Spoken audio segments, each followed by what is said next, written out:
Krishna studio চ্যানেলে আপনাকে স্বাগতম।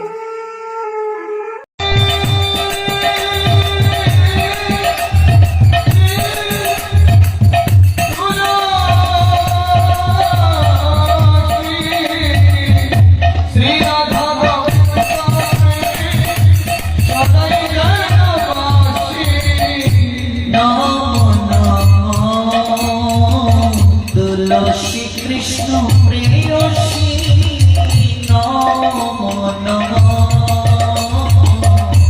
তুলসী কৃষ্ণ প্রেয়সী নমো নমো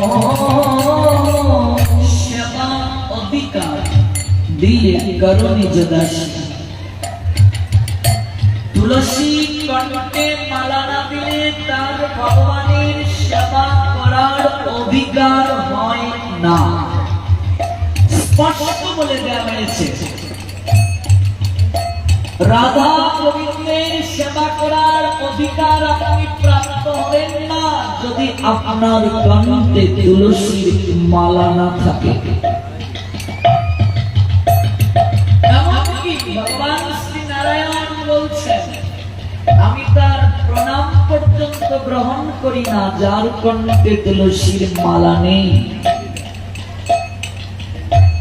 সে কখনো আমার সেবা করার অধিকার প্রাপ্ত হয় না।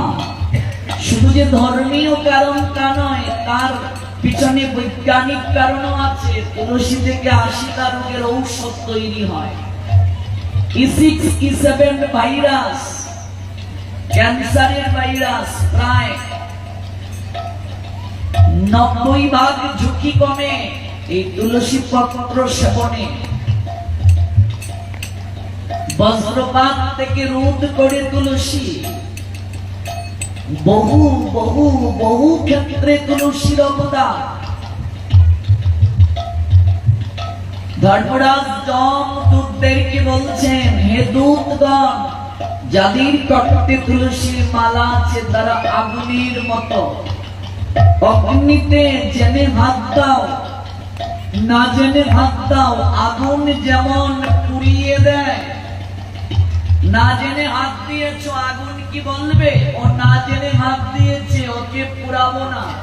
আগুনের ধর্মই পুরানো। যাদের কণ্ঠে তুলসীর মালা আছে তারা অগ্নিস্বরূপ। হে দূতগণ, তাদের নিকটে যেও না, গেলে তোমরাও পুড়ে ছাই হয়ে যাবে। কাজেই কণ্ঠে তুলসীর মালা 8 বছর বয়স থেকে শুরু করতে হবে দেয়া, এটাই শাস্ত্র বলছেন। শুরু করছিলাম 7 পূর্বে পাপ, চিত্রগুপ্তের খাতায় লেখা হয় না। বয়স 8 হয়ে গেলে হিসাব শুরু হয়। কণ্ঠে তুলসীর মালাটা পরিয়ে দিতে হবে।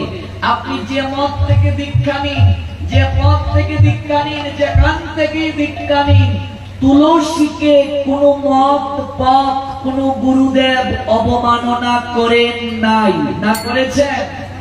করেননি। সনাতনী হিন্দু মাত্রই তাদের গৃহাঙ্গিনায় তুলসী থাকবে কিনা? থাকবে। কণ্ঠে তুলসীর মালা ধারণ করুন। আমরা মুসলিম কান্ট্রিতে থেকেও বাংলাদেশে 90% সনাতনী হিন্দুর গলে তুলসীর মালা।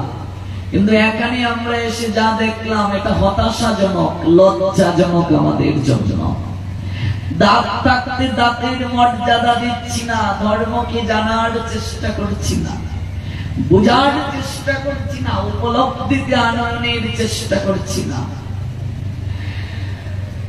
আপনি অফিস আদালতে চাকরি করেন, রাষ্ট্রিক সম্পর্কে আপনি 2 প্যাচ মালা দিন, লম্বা করে দিন, নতুবা 3 প্যাচ দিন। এটা আমার সংস্কৃতি। যেমন মুসলমানরা দাড়ি রাখতে লজ্জা করে না, টুপি পরতে লজ্জা করে না, এটা তাদের সংস্কৃতি। এটা আমারও সংস্কৃতি। আমি কণ্ঠে তুলসীর মালা দেব, আমি সনাতনী হিন্দু, এটা আমার সংস্কৃতি। সনাতনী হিন্দুরা তার সংস্কৃতি থেকে সরে গেছে। আর কিছু আছে গণ্ডমূর্খ সেকুলারবাদী, নাস্তিক থেকেও এই সেকুলারবাদীরা অত্যন্ত ভয়ঙ্কর সনাতন ধর্মের জন্য।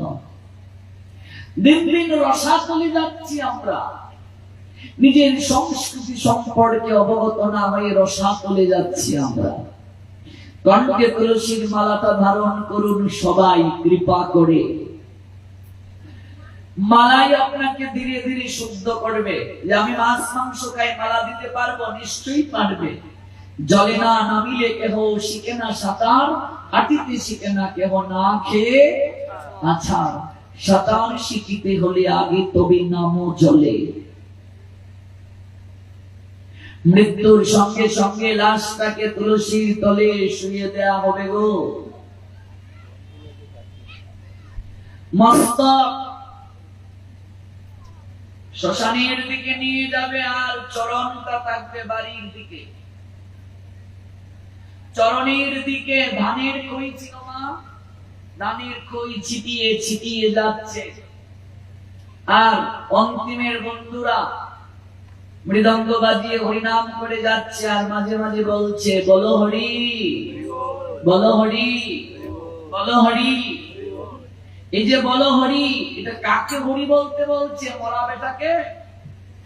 কাকে বাবা? মরা বেটাকে বলতে বলা হয়েছে। বলো হরি, এ মরা হরি বল। রমাকান্ত তাকে নিয়ে যাচ্ছে, বলো হরি। কে হরি বলটা বলবে? কে? মরা বেটা। মরা বেটা কি হরিনাম করতে পারবে? সেদিন শুনলাম না গল্পটা, বাবার ছেলে। এটা মরা বেটাকে বলা হচ্ছে না, এটার পিছনে একটা দর্শন আছে। এই দর্শন জানতে হবে। কেউ যখন মারা গেল, ধানের খই চরণের দিকে ছিটিয়ে দিচ্ছে, মস্তকের দিকে তুলসীর ভাণ্ড মাথায় করে একজন নিয়ে যাচ্ছে, আর হরিনাম করে যাচ্ছে, মাঝে মাঝে বলছে বলো হরি। এই দৃশ্যটা আমাদেরকে একটা দর্শন দান করছে, তত্ত্ব দান করছে। এই মৃত ব্যক্তিটা আমাদেরকে অনুভব করিয়ে যাচ্ছে, ওরে সংসারী মনুষ্যগণ, হে অন্তিমের বন্ধুগণ, আমার দিকে তাকিয়ে দেখো যে ধন সম্পদ সংগ্রহ করার জন্য আমি সারাটা জীবন ব্যাকুল ছিলাম, পাগল ছিলাম। আজকে চেয়ে দেখো সব ধন সম্পদ অর্থ আমার পায়ের দিকে আমি ছড়িয়ে রেখে যাচ্ছি। ধানের খই যে ছিটিয়ে দিচ্ছে, এটা প্রতীক। আমি সকল ধন সম্পদ ছড়িয়ে যাচ্ছি, কিচ্ছু নিয়ে যাচ্ছি না। যেগুলো সঞ্চয় করার জন্য আমার জীবনে হরিনাম করার সময় আমি পাইনি, হরিবল বলার সময় পাইনি। ওরে বন্ধুগণ, আমার জীবনে তো হরিনাম করা হলো না রে। তাই আমি যে ভুল করেছি, তোমরা সেই ভুলটা করিও না। সকল কিছুই জীবনে যাহা সঞ্চয় করবে, আমার মতো পিছনে সব রেখে যাবে, কিছুই নিয়ে যেতে পারবে না। যাহা সঙ্গে যাবে তাহা কীর্তন করে আমায় যেমন নিয়ে যাচ্ছ, কাজেই তোমরাও সময় থাকতে একবার মুখে হরি বল। এই হলো দর্শন। এই দর্শন যদি অনুভব না হয় তাহলে হবে কি করে? মৃত ব্যক্তিকে শ্মশানে নিয়ে যাওয়ার পর আমরা যে কুসংস্কার গুলো করি মনে রাখবে। লাশটা যখন নিয়ে গেলে এটাকে বলে যজ্ঞ। সনাতনী হিন্দুরা সকল কার্য যজ্ঞানুষ্ঠানের মাধ্যমে করে। বিবাহটা যজ্ঞ, সন্তানের নামকরণটা যজ্ঞ, এমনকি মরে যাওয়ার পর অন্ত্যেষ্টি ক্রিয়া করা হয়। অন্ত মানে শেষ, ইষ্টি মানে যজ্ঞ, শেষ যজ্ঞ। অগ্নিতে দেহটাকে দেয়া হয়। অগ্নিকে ভগবান অধিকার দিয়েছেন। দুজন দেবতাকে, একজন অগ্নি, একজন বরুণ। মনোযোগ সহকারে শুনুন। আজকে যাওয়ার তারা করবেন না। মহাপ্রসাদ আছে সবার জন্য। গ্রামের ভক্তরা পরে প্রসাদ দেবেন দূর দূরান্তের ভক্তদেরকে। তারা অতিথি আপনাদের, তাদেরকে আগে মহাপ্রসাদ দেবেন। আয়োজনকারী ভক্তদের উচিত কি? শাস্ত্র কি বলছে? অতিথি আসলে খাওয়ানোর পর যাহা থাকবে খাবে, না থাকলে তাতেই পরিতৃপ্ত তারা, কারণ তারা সাধু সেবা করতে পেরেছে, এটাই নিয়ম। দূর দূরান্তের ভক্তরা এসেছে, গ্রামের ভক্তদের উচিত তাদেরকে আগে আপ্যায়ন করা, তারপর মহাপ্রসাদ সবাই পাবো, পাঠ শেষে একটু নৃত্য করে সবাই যাব। আর শেষ রজনী এই যে আপনারা ভাগবতের জন্য কেউ পুষ্প এনেছেন, প্রসাদ এনেছেন, মালা এনেছেন, কেউ ফলমূল এনেছেন, এগুলো আমরা সবাই লুট দেব। যাওয়ার সময় পাঠ অন্তে ভাগবতকে প্রণাম দিয়ে যাবে, স্পর্শ করে প্রণাম দেবে, আশীর্বাদ কৃপা নিয়ে যাবে, তাড়াহুড়া করবে না।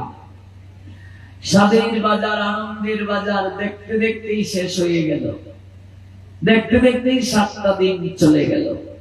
কেমন মনে হয়েছে যেন শুরু হয়েছে, কিন্তু শুরু হতে না হতেই শেষ হয়ে গেল। কত কিছু যে আমরা জানতে পারতাম, আরো যদি কিছুদিন সময় পেতাম আরো কত কিছু আমরা জানতে পারতাম। দেহটাকে যখন শ্মশানে নিয়ে যাবে, মনে রাখবে প্রেমধ্বনি দিয়ে আমরা লাশটাকে শ্মশানে তুলি, তাই তো বাবা? প্রেমধ্বনি দিয়ে হইতে হয় না, হরিধ্বনি দিয়ে লাশটা তোলা হয় তো। এখনকার দেখবে কারেন্টের চুলা থাকে, গ্যাসের চুলা ভেতরে ঢুকিয়ে দেয়, সুইচ অন করে, শেষ। দিন দিন তো আমরা ডিজিটাল হয়ে যাচ্ছি। শ্মশান বন্ধুগণ, দাহ কার্যে আমরা কি করি? সেরা গামছা পরে যাই, সেরা লুঙ্গিটা পরে যাই শ্মশান ঘাটে, দাহ কার্য করে এসে আবার স্নান করি। কিন্তু মনে রাখবে, স্নান করে পবিত্র হয়ে দাহ কার্যে যেতে হয়, দাহ কার্য থেকে এসে স্নান করার প্রয়োজন নেই। যদি আপনার ধুলাবালি শরীরে মেখে যায়, ছাই মেখে যায়, সেটা আলাদা কথা, পরিষ্কার হওয়ার জন্য। কিন্তু এটা এমন নয় যে একেবারে আমাকে স্নান করতেই হবে। শ্মশান বন্ধুগণ, দাহ কার্য যতক্ষণ না সম্পূর্ণ হচ্ছে ততক্ষণ পর্যন্ত কোনো আহার করবে না। এটা যজ্ঞ শুরু হয়েছে, এমনকি জল গ্রহণ করবে না। আজকাল দেখা যায় শ্মশানে যজ্ঞানুষ্ঠানে দেহ অগ্নিতে অর্পণ করা হয়েছে, অগ্নিতে যা দেবে ভগবান গ্রহণ করেন। এদিকে মিষ্টি বিতরণও চলছে। এটা কারো বিয়ে না, মিষ্টি বিতরণ চলছে। আবার কেউ কেউ কিছু কুলাঙ্গারের দল গড়গড় গড়গড় করে মদ ঢালছে। কোন মুসলমানদেরকে দেখেছো জানা যায় গিয়ে বিড়ি খেতে, সিগারেট খেতে? যে সনাতন ধর্ম পৃথিবীর সর্বশ্রেষ্ঠ ধর্ম, যে ধর্ম থেকে পৃথিবীর সকল মত মতের সৃষ্টি হয়েছে, and the source of all spiritual and material worlds, everything emanates from me, the intelligent person who perfectly know the engage in my devotional service and worship me with all their hearts.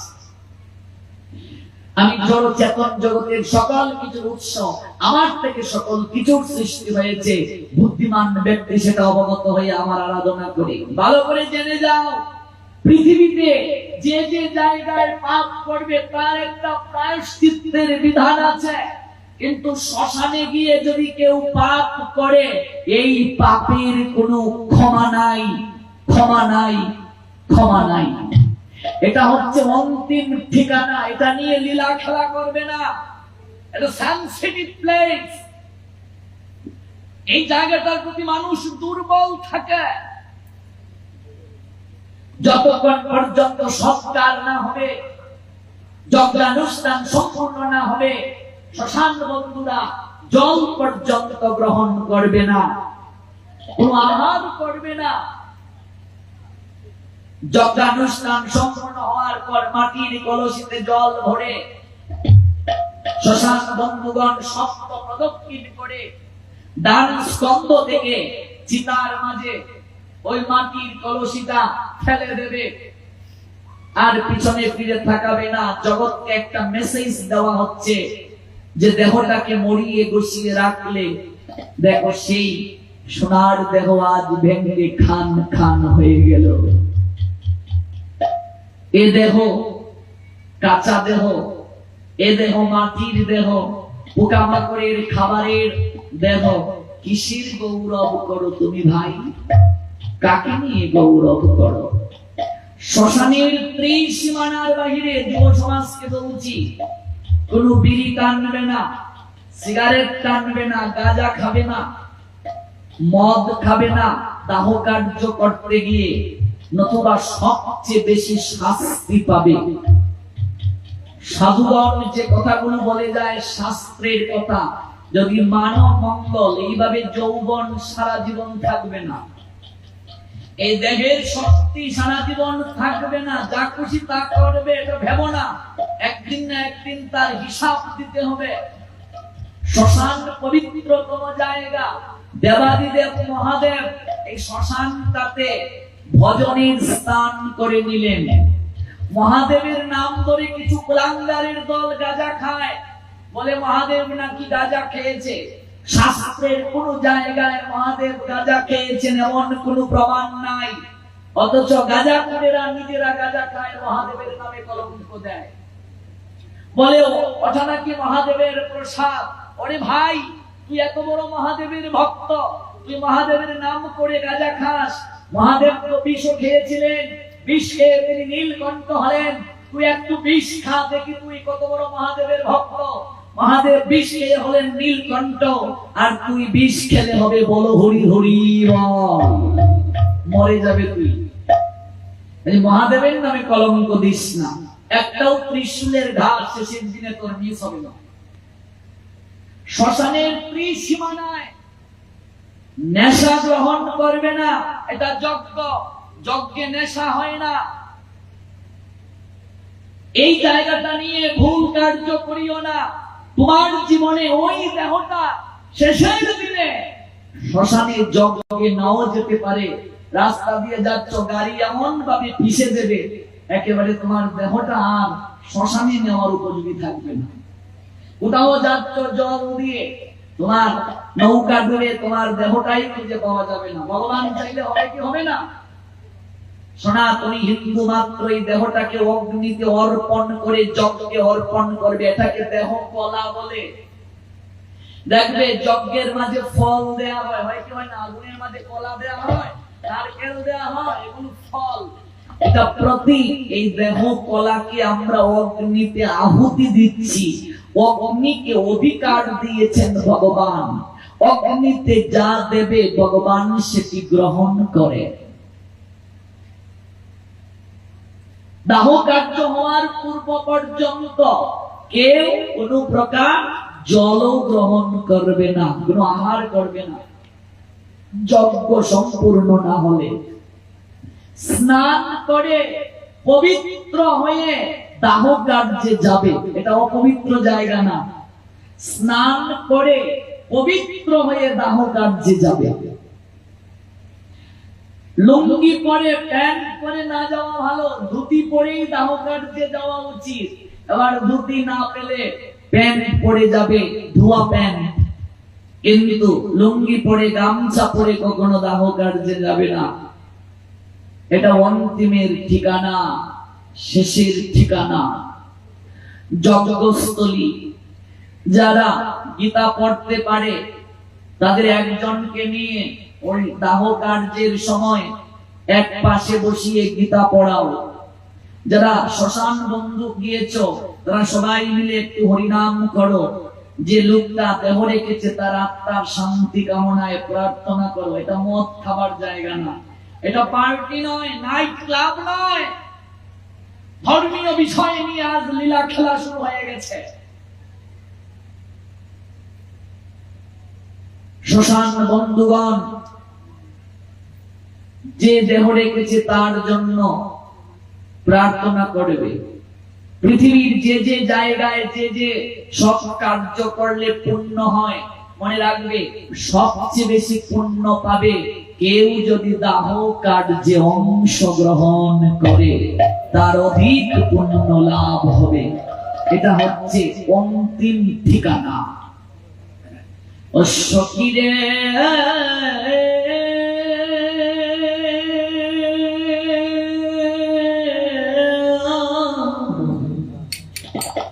Jamuna তটিনী কুলে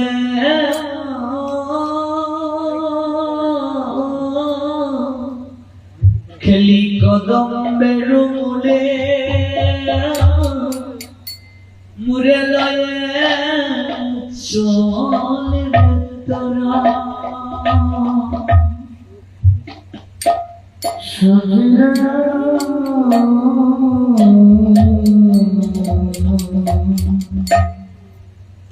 রাধা সখিয়া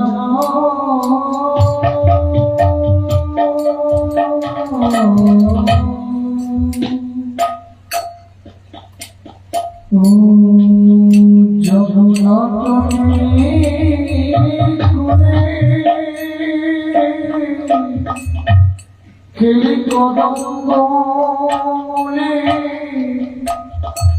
মরিলে চলে তোরা। প্রেমময়ী বলছেন, সখীরে আমার যেদিন যাওয়ার সময় হবে তোরা শীঘ্র করি আমার দেহটাকে যমুনা তটিনীর কোলে খেলি কদম্ব যার মূল থেকে আমার প্রাণনাথ ত্রিবঙ্গ ভঙ্গিম রূপে হাতে বাঁশি নিয়ে আমায় রাধে রাধে রাধে বলে আকর্ষণ করেছিল।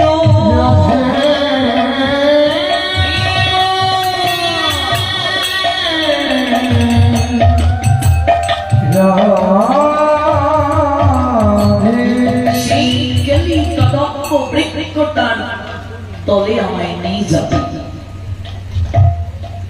তো সখীরে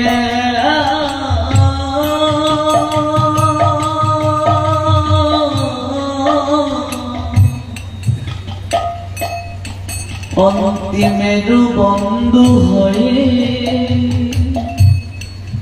যমুনা মৃত্তিকালয়ে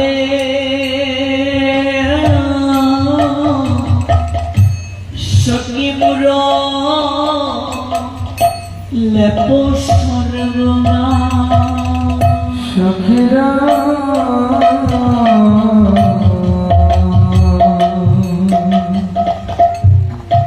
রাধা সখিয়া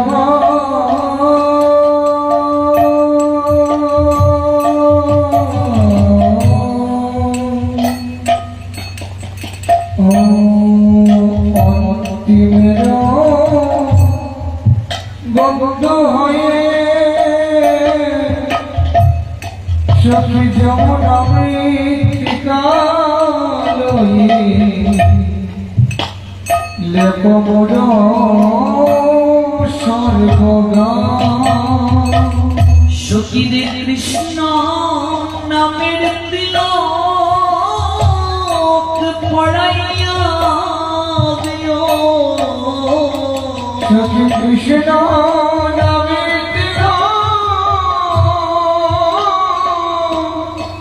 পড়াই দিও।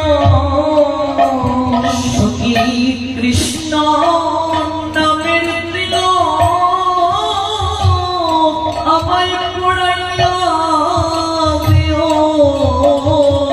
আমি পড়াইয়া দিও। কেশবায় নমঃ, নারায়ণায় নমঃ, মাধবায় নমঃ, গোবিন্দায় নমঃ, বিষ্ণুবে নমঃ, মধুসূদনায় নমঃ, ত্রিবিক্রমায় নমঃ, বামনায় নমঃ, শ্রীধরায় নমঃ, ঋষিকেশায় নমঃ, পদ্মনাভায় নমঃ, দামোদরায় নমঃ। এই দ্বাদশ সঙ্গে ভগবানকে দ্বাদশ নামে বসালে তোমার দেহটা বন্ধন হয়ে গেল, রক্ষা কবচ হয়ে গেল। এবার তুমি যদি দেহ রাখো, যম দূতেরা তোমার দেহকে আর স্পর্শ করতে পারবে না। তিলক পরিধান না করে ভগবানের সেবা সন্ধান কোনো কিছুই হয় না, বিফল। ললাটে যদি ভাসিয়ে দিতে না পারো, ব্যবসায় যাচ্ছ, চাকরিতে যাচ্ছ, জল তিলক দেবে, তিলকের সঙ্গে জলটা স্পর্শ করে শুধু জলটা দেবে কপালে, আর বাকি জায়গাগুলোতেও কাপড়ের নিচে ঢাকাই থাকে, দিতে সমস্যা কোথায়?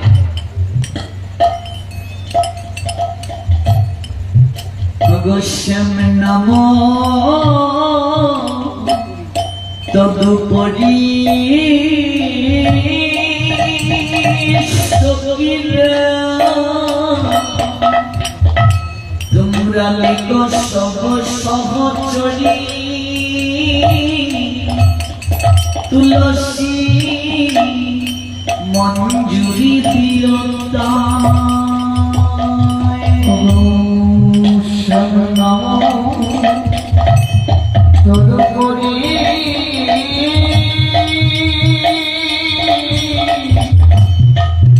তোমরা লেখো সব সহচরী তুলসী মঞ্জুরি দিয়তা সখীরে আঁকি বলে দুটি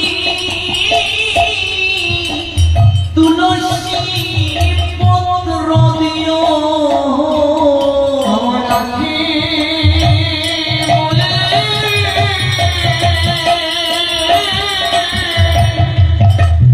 তুলসী পত্র দিও সখীরে আঁকি বলে তুলসী পত্র দিও আমার আখি বলে তুলসী পত্র দিও বিদায় বেলা সখী আমার আঁখি মূলে দুটি তুলসী পত্র ও আমারে ব্যস্ত নকরি সখীরা তোমরা সেদিন সবাই মুখে বলিও হরি হরি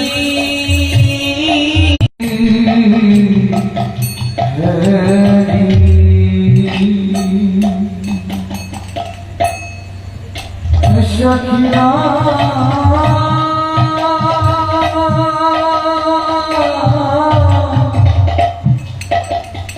সখিয়া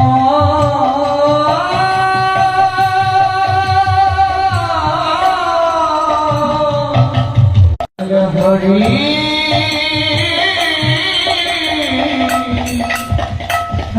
হরি সখীর কৃষ্ণ নামের ধ্বনি আমায় শুনাইয়া দিও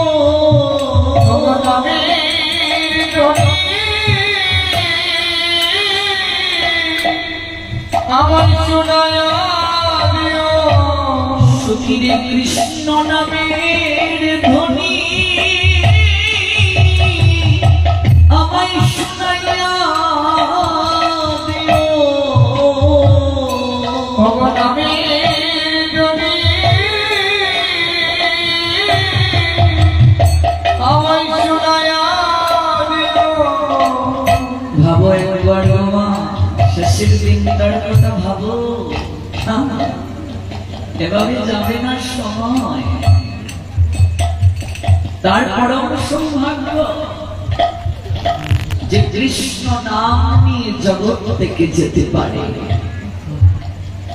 মরার পরে তোমার এই দুটো আঁকিমূলে তুলসী পত্র দেয়া হবে জীবন দশায় তুলসী দিয়ে দেহ শুদ্ধ করবে না কেমন কথা গো মা? কণ্ঠে মালা দেবে না তা কি হয়?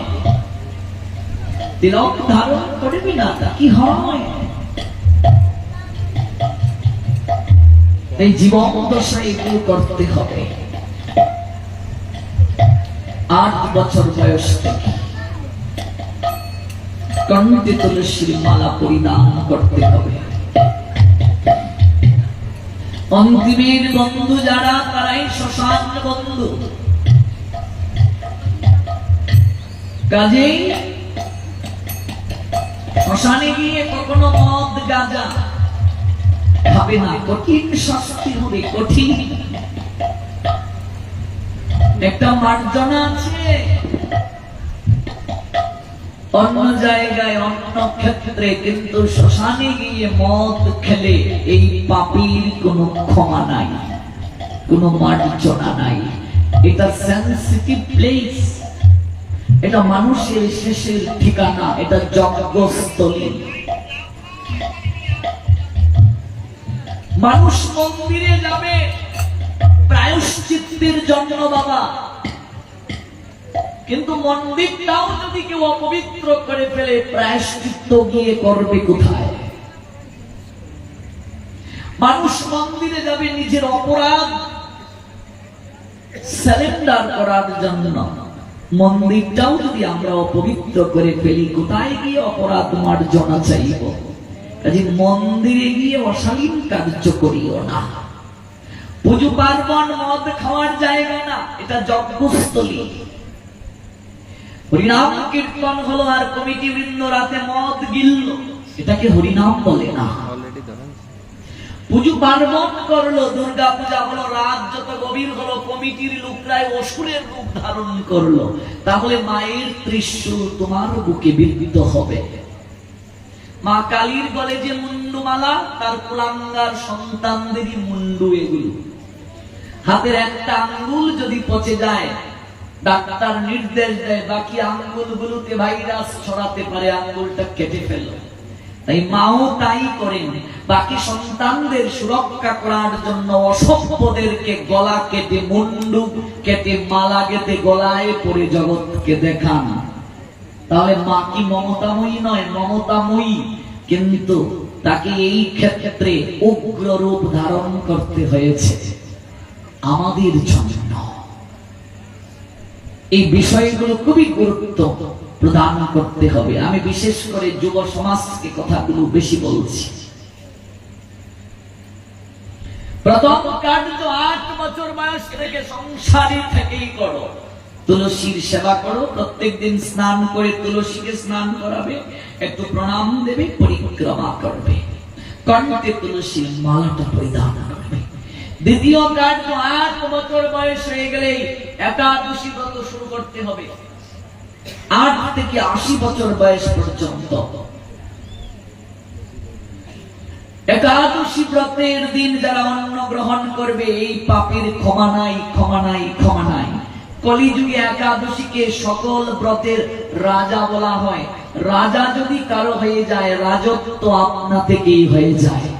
একটা নারীর সিঁথিতে সিঁদুর দিলে যেমন সিঁদুরের অধিকারে সকল কিছু প্রাপ্তি হয়, তার অধিকার পায়, তেমনি একাদশী করলে সকল ব্রতের কৃপা আপনা থেকে লাভ হয়। কলিযুগের জন্য বিশেষ করে এই বিধান। সত্য যুগে মানুষ 1 লক্ষ বছর বাঁচত, ত্রেতা যুগে 10,000 বছর বাঁচতে পারত, দাপর যুগে 1000 বছর বাঁচতে পারত। কলিযুগে মানুষের নির্ধারিত আয়ু নাই, যে কোনো সময় মরে যাবে। তাই কলিযুগের মানুষদেরকে বলা হয়েছে অন্তত একটা ব্রত করো। মহাপ্রভু বললেন, এই ব্রতের মাঝে আমি সকল ব্রতের কৃপা প্রদান করেছি।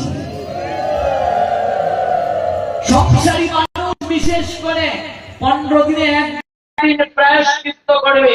সংসারী মানুষ আমরা ভুগি, আমাদের শরীর পবিত্র নয়, মাসের মাঝে 2টা দিন তারা প্রায়শ্চিত্ত করবে। শারীরিক সংযম থেকে, আহার সংযম থেকে প্রায়শ্চিত্ত করবে তারা। মাসে 2টা দিন না খেয়ে ঈশ্বর আরাধনা করলে 28টা দিন ভালোভাবে থাকা যাবে। পরিবারের সবাই ব্রত শুরু করবে। 8 বছর হয়ে গেলেই যে কোনো ব্রত থেকে একাদশী ব্রত শুরু করা যায়। আগামী একাদশী থেকে আপনি শুরু করতে পারবেন। যারা শুরু করে উনি আগামী একাদশী থেকেই শুরু করুন। ডাক্তাররাও বলে আপনি রেগুলার খাবার দিচ্ছেন, খাবার দিচ্ছেন। ডাক্তাররা বলে মাঝে মাঝে পাকস্থলীতে খাবার দিও না, একটু বিশ্রাম দাও। ওর তো একটা রেস্ট প্রয়োজন। ফ্যান যদি সব সময় চলে কয়েল নষ্ট হয়ে যাবে। রেগুলার খাবার দিচ্ছে, ওর তো একটা রেস্ট প্রয়োজন। তাই মাঝে মাঝে পাকস্থলীতে খাবার না দিলে অ্যাক্টিভ থাকে ইনস্ট্রুমেন্ট।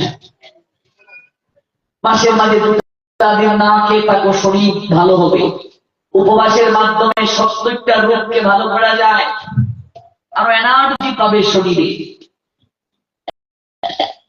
একাদশী ব্রতের দিন পঞ্চরবি শস্যের মাঝে পাপ গ্রহণ করে, ধান, গম, ভুট্টা, জব, তেল, এই দ্রব্যাদি গ্রহণ করলে পাপ গ্রহণ যাবে, আর পাপের কারণে শরীরে কঠিন কঠিন রোগ হবে।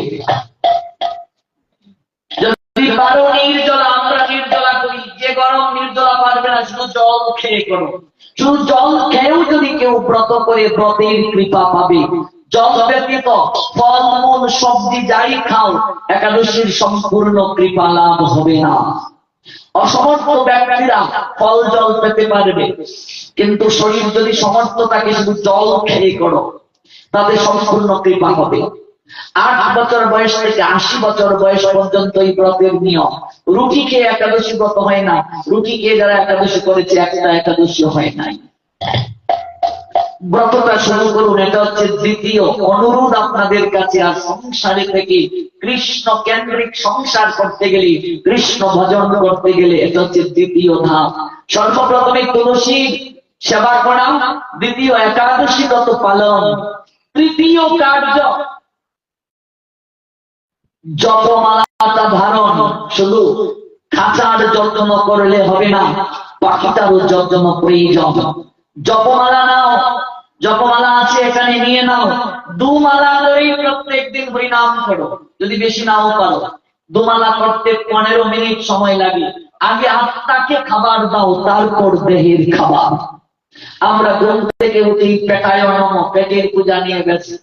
কারো কারো আবার বিড়ি সিগারেট সুখটা না টানলে তার বাথরুম হয় না, টয়লেট।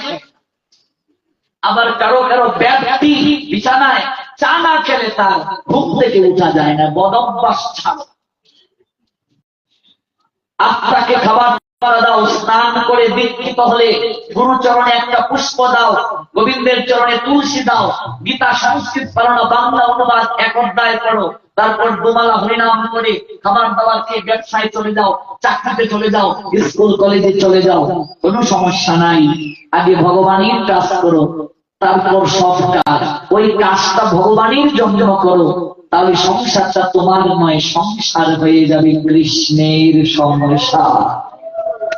কর্মণীয়ঃ অধিকারতে মা ফলেষু কদাচন মা কর্ম ফল হেতু কুমারতে সঙ্গ অস্ত কর্মাণি। কর্মে অধিকার আছে, ফলে অধিকার নাই। নিজেকে কর্ম ফলের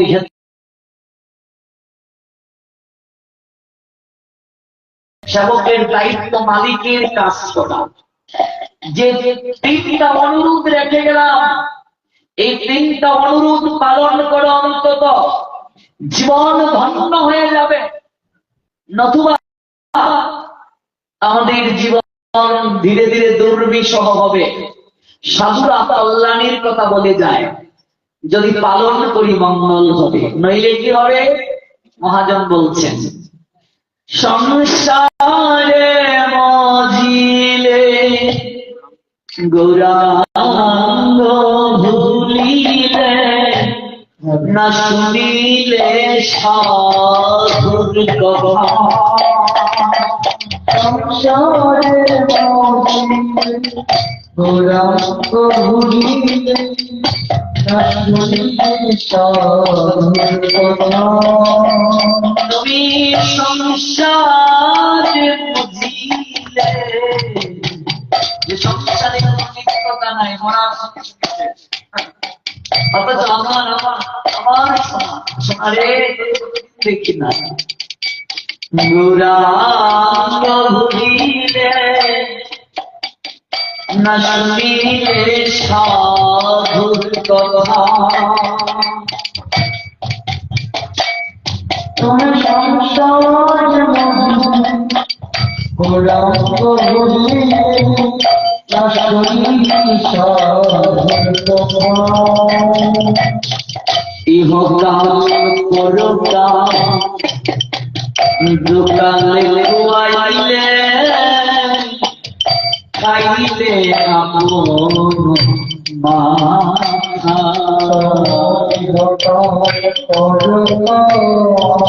এই কাজ নষ্ট করলে ওই কাজ নষ্ট খাইলে আপন মাথা। এই জগতেও সুখী হবে না।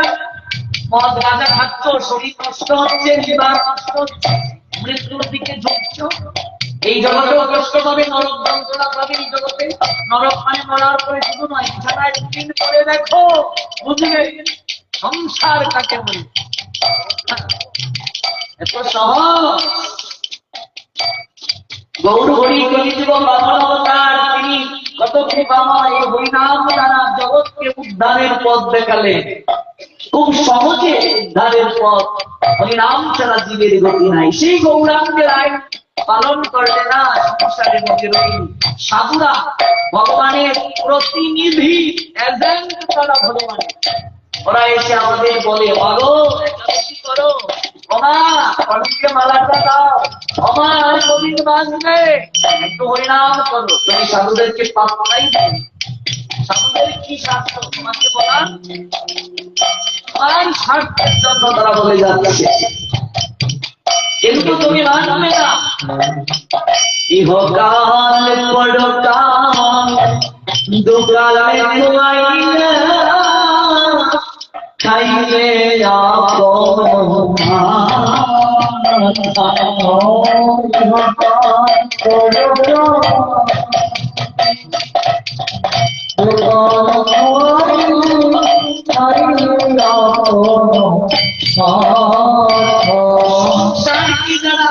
ধরে আছো, তাদের জন্য এই লীলা, লীলার মাধ্যমে ধীরে শেষ করবো। দক্ষিণ ভারত লীলা সংঘটিত হয়েছে 500 বছর পূর্বে। চৈতন্য চরিতামৃতে আছে, যাকে কেন্দ্র করে লীলা হয়েছে তার নাম বাসুদেব বিপ্র ব্রাহ্মণ। বাসুদেব সেও ভেবেছিল জগতে স্ত্রীর মতো আপন কেউ নেই, পুত্র কন্যার মতো আপন কেউ নেই। কিন্তু তার ধারণা মিথ্যে প্রমাণ হলো যেদিন তার শরীরে কুষ্ঠ বেদি হলো। মনোযোগ সহকারে আর 15 মিনিট শোনো। তার ধারণা পরিবর্তন হলো, শরীরে যেদিন কুষ্ঠ হলো। 500 বছর আগে কুষ্ঠ হওয়া মানে বুঝতেই পারেন, তৎকালীন সময়ে কুষ্ঠ হলে মানুষ বনে জঙ্গলে ফেলে দিয়ে আসত, উন্নত চিকিৎসা ছিল না। যে বাসুদেব ধর্ম কর্মে মন দেয়নি, তার ধারণা ছিল জগতে তার স্ত্রী পুত্র তারাই আপন, ভগবানকে ডাকার সময় হয়নি এখন। সেই বাসুদেব বিপ্রের ধারণাটা পরিবর্তন হয়ে গেল যেদিন তার শরীরে কুষ্ঠবেদী হলো। স্ত্রী পুত্র কয়েক মাস টানার পরে ওরা সভা করলো, মিটিং করলো। মাকে বলছে, ওগো বলো না মা, কি করব? বাবার শরীর থেকে যে দুর্গন্ধ বের হচ্ছে, পাড়া প্রতিবেশীর কেউ আসে না আমাদের বাড়িতে, এইভাবে আর কদিন চলবে? মরে গেলে তো আমরা বাঁচতাম, তিনিও বাঁচতেন, মরছেও না। তাই আমরা সিদ্ধান্ত নিয়েছি, তুমি কি বলো? বাড়ি থেকে অনেক দূরে জঙ্গলের পাশে একটা তাল পাতার কুটির বানিয়ে তাকে রেখে আসবো। কথাটা বাসুদেব বিপ্রের কানে গেল। বারান্দা থেকে সে শুনছে ঘরের মাঝে ছেলে বউ মিটিং করছে। ঝরঝর করে চোখ বেয়ে বাসুদেব বিপ্রের জল ঝরল। আমার পুত্রগণ আমাকে বাড়ি থেকে জঙ্গলে ফেলে দিয়ে আসতে চাইছে, নিজের হাতে এই সোনার সংসার আমি সাজালাম, আজকে শরীরে আমার বেদি হয়েছে বলে আমার স্ত্রী পুত্র আমাকে ঘর থেকে জঙ্গলে ফেলে দিয়ে আসছে। কি আর করা, জোর করে কুষ্ঠব্যাধিগ্রস্ত বাসুদেব বিপ্রকে জঙ্গলের পাশে একটা তাল পাতার কুটিরে রেখে আসা হলো। কয়েকদিন একটু খাবার দিয়ে আসা হয়েছে, শরীর পচে গিয়েছে গো। রূপর গ্লাসে জল খেত, নারকেলের থালির মাঝে জল দিয়েছে, রূপোর গ্লাসে জল দিলে গ্লাসটার ব্যবহার করা যাবে না। এরপর দিন থেকে আর খাবারও পৌঁছে দেয়া হয় না। ক্ষুধা তৃষ্ণায় কাতর হয়ে গেছে বাসুদেব।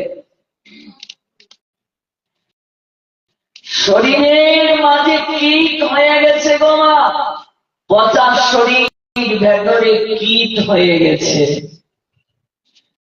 হাতটা এমন ভাবে তুলেছে একটা কীট পচা হাত থেকে মাটির মাঝে পড়ে এমন করে নড়ছে। কীটটাকে আঙ্গুল দিয়ে আবার তুলে ওই পচা শরীরের মাঝে আবার ঢুকিয়ে দিয়েছে বাসুদেব। ভিডিওটি আপনার ভালো লাগলে লাইক, কমেন্ট এবং সাবস্ক্রাইব করুন।